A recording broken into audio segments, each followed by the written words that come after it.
Rêvassa Arthas tandis qu'il chevauchait vers Andoral sur le dos d'un invincible loyal et squelettique, une véritable ironie que celui qui avait tué le nécromancien Kel'Thuzad soit désormais chargé de le ressusciter.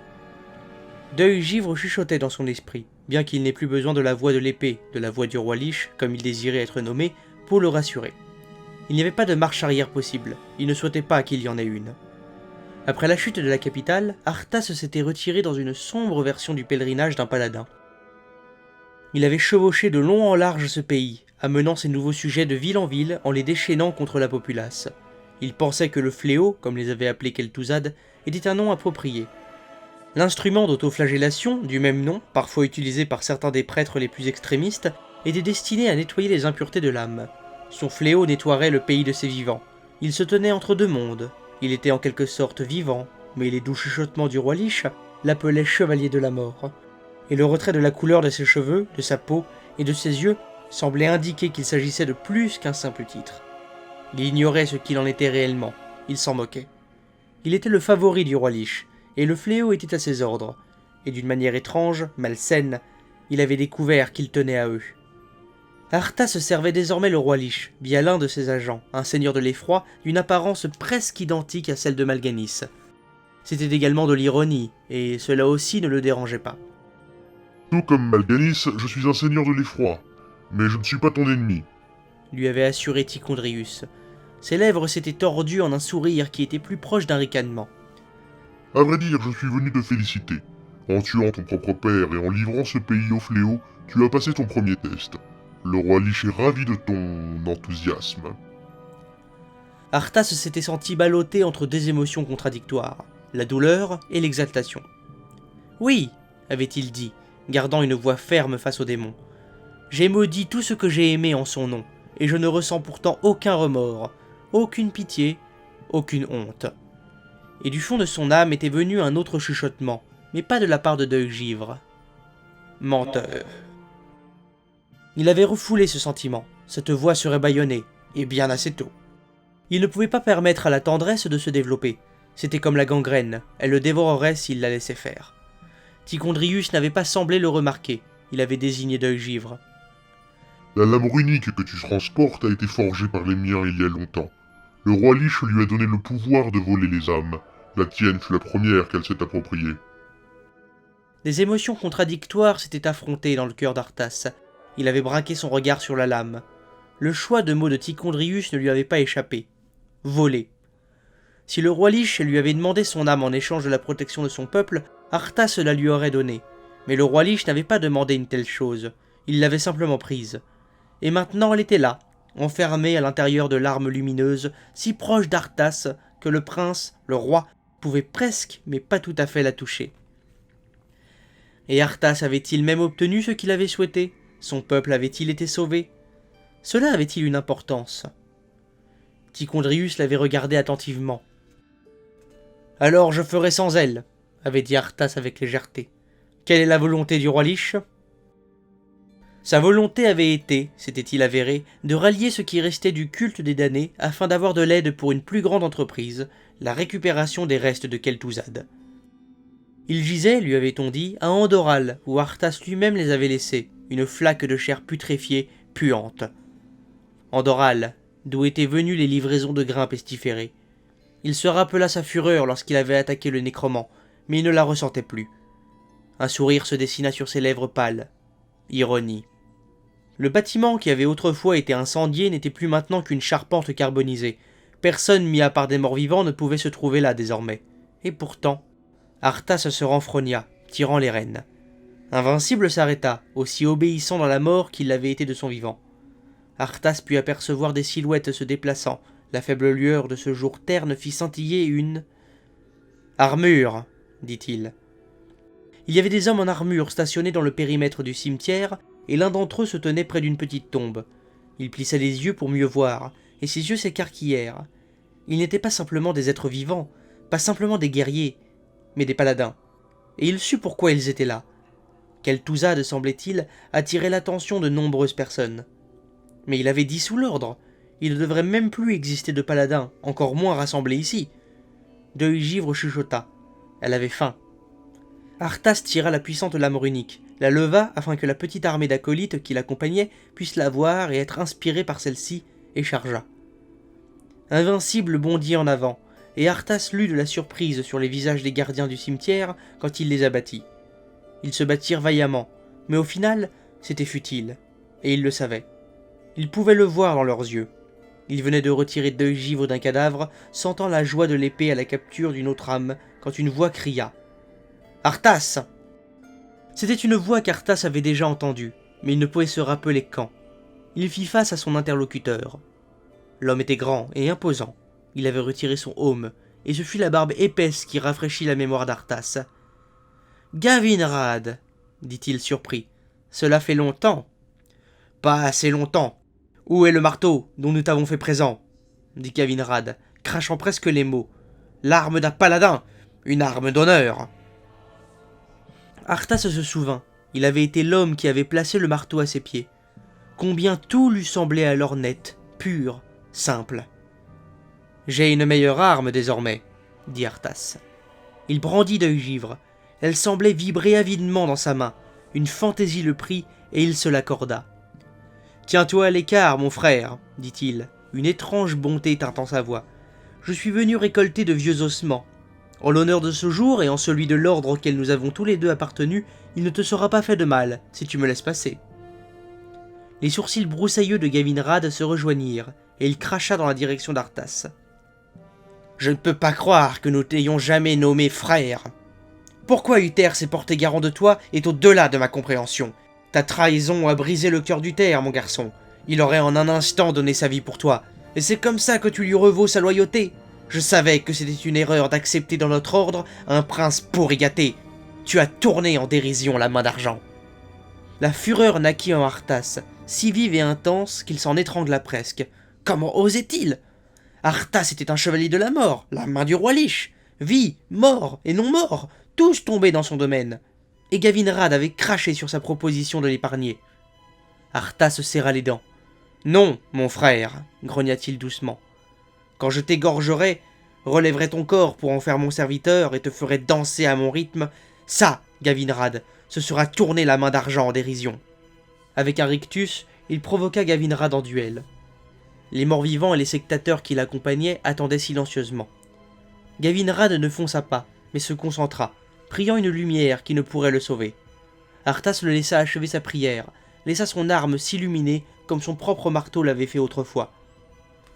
D'œil-givre fermement serré en main et la puissance du roi Lich affluant à travers son corps à demi-mort, il savait que Gavinrad n'aurait aucune chance. Et il ne l'eut pas. Le paladin se battit de tout son cœur, jetant tout ce qu'il avait dans la bataille, mais ce ne fut pas assez. Arthas joua un peu avec lui, tempérant les blessures causées par les propos de Gavinrad, mais se lassa rapidement de ce jeu et se débarrassa de son ancien frère d'armes d'un simple et puissant coup d'épée. Il sentit d'œil-givre se saisir et oblitérer une âme de plus, et frissonna légèrement quand le corps sans vie de Gavinrad tomba au sol. Malgré ce qu'il avait promis à son ennemi désormais vaincu, Arthas l'abandonna à la mort. D'un geste sec, il ordonna à ses serviteurs de commencer à récupérer le cadavre.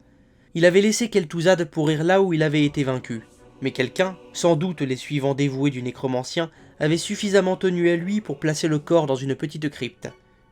Les acolytes du culte des damnés s'élancèrent, trouvèrent la tombe, et d'un coup sec en repoussèrent le couvercle. Se trouvait à l'intérieur un cercueil, qui fut rapidement sorti. Arthas le tapota du pied, souriant légèrement. « Suis-moi, nécromant !» dit-il par provocation, tandis que le cercueil était chargé à l'arrière du véhicule, dénommé chariot à viande. « Les forces que tu servais autrefois ont un nouveau besoin de toi. »« Je t'avais dit que ma mort aurait peu d'importance. » Arthas sursauta. Il s'était habitué à entendre des voix. Le roi Lich, à travers d'œil-givre, chuchotait désormais presque constamment dans son esprit. Mais c'était quelqu'un d'autre. Il reconnut la voix. Il l'avait déjà entendue. Mais arrogante et provocante, et non chargée de confidence et de conspiration. Kel'Thuzad. Qu'est-ce que... J'entends des fantômes maintenant ? Non seulement il les entendait, mais il les voyait. Ou du moins, un fantôme en particulier. La silhouette de Kel'Thuzad se formant lentement devant ses yeux, translucide et flottante. 2 trous noirs à la place des yeux. Mais c'était indubitablement lui, et les lèvres spectrales se courbèrent dans un docte sourire. J'avais raison à ton sujet, prince Arthas. Tu en as mis du temps. Le grondement grave, en colère de Tichondrius semblait venir de nulle part, et le spectre, s'il avait bien été là, disparut. Arthas fut secoué. L'avait-il imaginé? Commençait-il à perdre la raison en plus de son âme? Tichondrius n'avait rien remarqué et continua, ouvrant le cercueil et jetant un coup d'œil dégoûté à l'intérieur, sur le cadavre presque liquéfié de Kel'Thuzad. Arthas trouva la puanteur plus tolérable qu'il ne s'y était attendu, bien qu'elle fût toujours horrible. Le temps d'une vie semblait s'être écoulé depuis qu'il avait frappé le nécromant de son marteau et observé la décomposition accélérée de son cadavre. Ces restes sont méchamment décomposés. Ils ne survivront jamais au voyage vers Keltalas. Arthas en profita pour changer de sujet. Keltalas, le pays merveilleux des elfes. Oui, seules les énergies du puits de soleil, des hauts elfes, peuvent ramener Kel'Thuzad à la vie. Le seigneur de l'effroi se renfrogna. Et chaque instant qui passe aggrave sa putréfaction. Tu dois voler une urne très particulière gardée par les paladins. Ils l'amènent par ici en ce moment même. Place les restes du nécromant à l'intérieur et il sera protégé pendant le voyage. Le seigneur de l'effroi eut un air fourbe. Il y avait là plus qu'il n'y semblait à première vue. Arthas ouvrit la bouche pour s'en enquérir, puis la referma. Tichondrius ne lui dirait rien de toute façon. Il haussa les épaules, monta sur Invincible et chevaucha dans la direction qu'on lui avait indiquée. Derrière lui, il entendit le rire sinistre du démon. Tichondrius avait raison. Une petite procession suivait lentement la route, à pied. Une procession militaire ou celle d'un dignitaire important. Arthas reconnut les ornements utilisés en de telles occasions. De nombreux hommes formaient une file unique. L'un d'entre eux, au centre, portait quelque chose dans ses bras puissants. Le faible soleil se réfléchissait sur son armure et sur l'objet qu'il portait. L'urne dont avait parlé Tichondrius. Et tout d'un coup, Arthas comprit pourquoi Tichondrius avait paru amusé. Le port du paladin était caractéristique, son armure unique. Et Arthas serra d'œil givre d'une main qui était désormais légèrement chancelante. Il refoula la myriade de sensations confuses, troublantes, et ordonna à ses hommes d'approcher.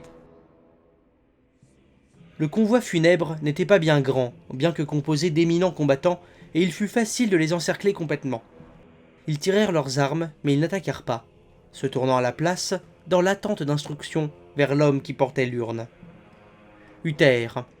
Il ne pouvait s'agir de personne d'autre, semblait parfaitement maître de lui, tandis qu'il regardait son ancien élève. Son visage était impassible, mais plus ridé que ne se le rappelait Arthas. Ses yeux, cependant, brûlaient de la fureur du juste. « Le chien revient contempler son œuvre !» dit Uther, les mots claquant comme un fouet. « J'ai prié pour que tu restes au loin. » Arthas se crispa légèrement. Sa voix était dure quand il répondit. « Je suis un mauvais limier. Je reviens sans cesse sur mes pas. Je vois que tu te fais toujours passer pour un paladin, même si j'ai dissous ton ordre. » Uther éclata sincèrement de rire, même s'il s'agissait d'un rire amer. « Comme si tu pouvais le dissoudre de toi-même. Je ne rends compte qu'à la lumière, mon garçon, comme c'était ton cas autrefois. » La lumière, il s'en souvenait encore. Son cœur s'emballa, et pendant un instant, juste un instant, il baissa son épée. Puis vinrent les chuchotements, lui rappelant le pouvoir qu'il possédait désormais, soulignant que suivre le chemin de la lumière ne lui avait jamais apporté ce qu'il désirait. Arthas serra à nouveau fermement d'œil givre. « J'ai fait de nombreuses choses autrefois, rétorqua-t-il. Ce n'est plus le cas. Ton père a régné sur ce pays pendant 50 ans, et tu l'as réduit en cendres en quelques jours. Mais la destruction et la ruine sont aisées, n'est-ce pas? Très théâtral, Uther. Aussi plaisant soit-il, je n'ai pas le temps pour les souvenirs. Je suis venu pour l'urne. Donne-la-moi, et je ferai en sorte que ta mort soit rapide. » Il ne l'épargnerait pas.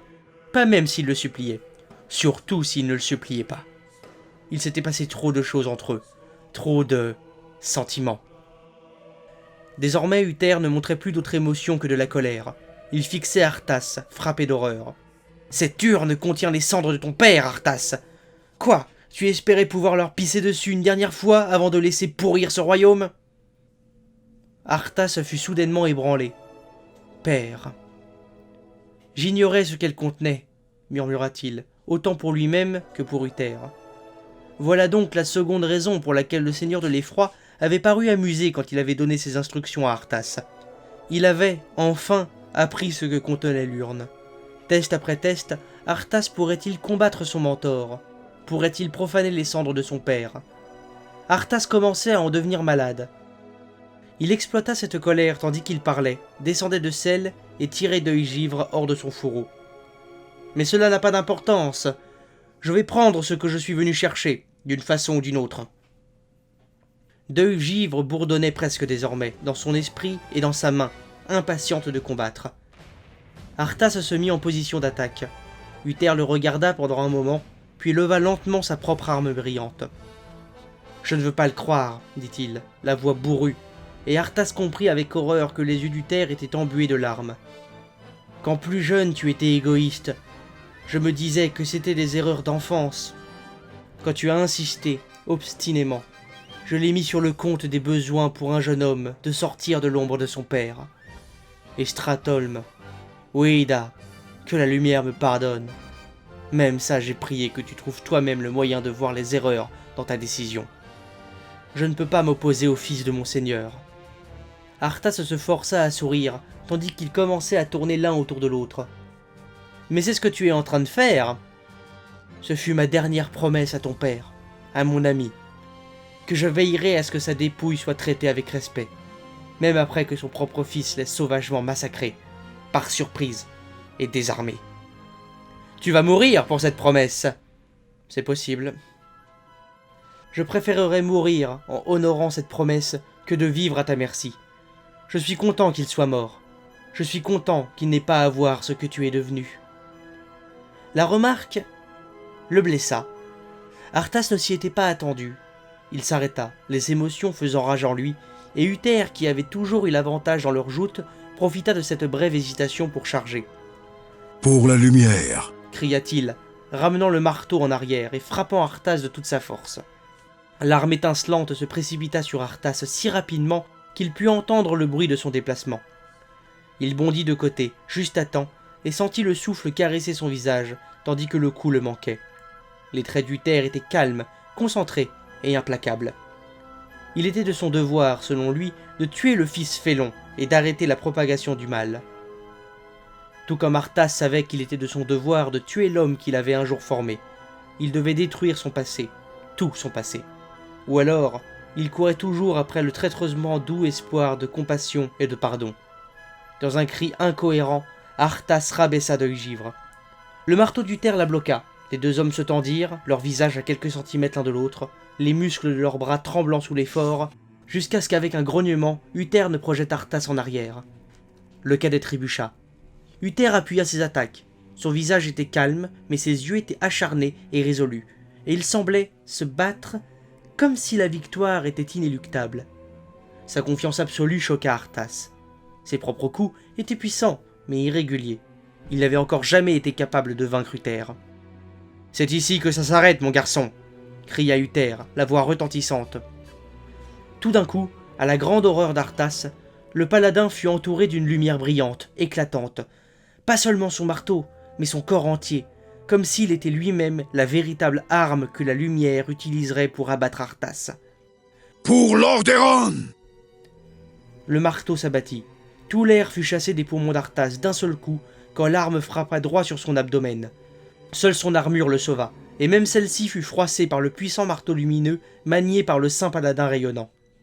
Arthas s'étala, Deuil-Givre propulsé hors de sa main, une douleur atroce le traversant tandis qu'il luttait pour respirer, luttait pour se relever. La lumière. Il lui avait tourné le dos, l'avait trahi, et maintenant elle exigeait qu'il soit châtié à travers Uther, le porteur de lumière, son plus grand champion, insufflant dans son ancien professeur la pureté de son éclat et de ses desseins. La lueur enveloppant Uther s'accrut, et Arthas grimaça de douleur tandis que la lumière desséchait ses yeux aussi bien que son âme. Il avait eu tort de l'abandonner, tellement tort, et désormais sa pitié et son amour étaient transformés en cet être rayonnant, implacable. Il leva le regard sur la lumière blanche qui étaient devenus les yeux d'Uther, des larmes embuant les siens tandis qu'il attendait le coup de grâce. S'était-il saisi de l'épée sans s'en rendre compte, ou avait-elle bondi dans ses mains de son propre chef? En cet instant déstabilisant, tourbillonnant, Arthas ne put le dire. Tout ce qu'il savait, c'était que tout d'un coup, ses mains se refermèrent sur la garde de Deuil-Givre, et que la voix de celle-ci résonna dans son esprit.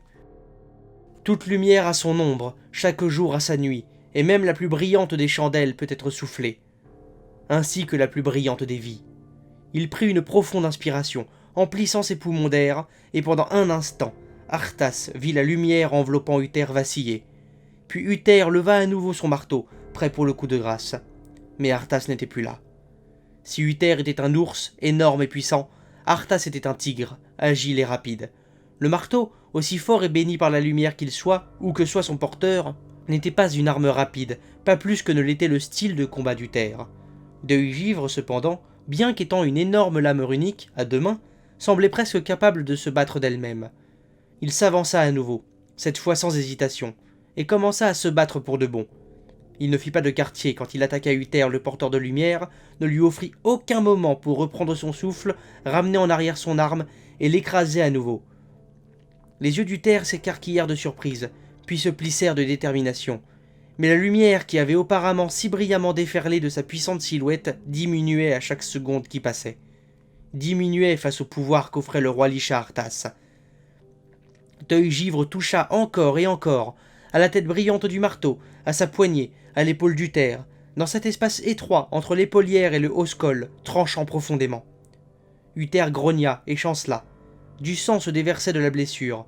Deuil-Givre en désirait plus, et Arthas voulait le lui donner. Grondant comme une bête, ses cheveux blancs volant, il porta une attaque appuyée. Le marteau puissant et brillant tomba des doigts affaiblis, quand Deuil-Givre trancha presque le bras. Un coup cabossa le pectoral d'Uther, un second au même endroit le fendit et déchira la chair en dessous. Le tabard d'Uther, l'azur et or de l'Alliance pour laquelle il s'était autrefois battu, voltigea en morceaux jusqu'à terre, quand Uther, le porteur de lumière, tomba à genoux. Il leva le regard. Il respirait avec difficulté. Du sang ruisselait de sa bouche, suintant dans sa barbe, mais il n'y avait pas une seule trace de reddition sur son visage.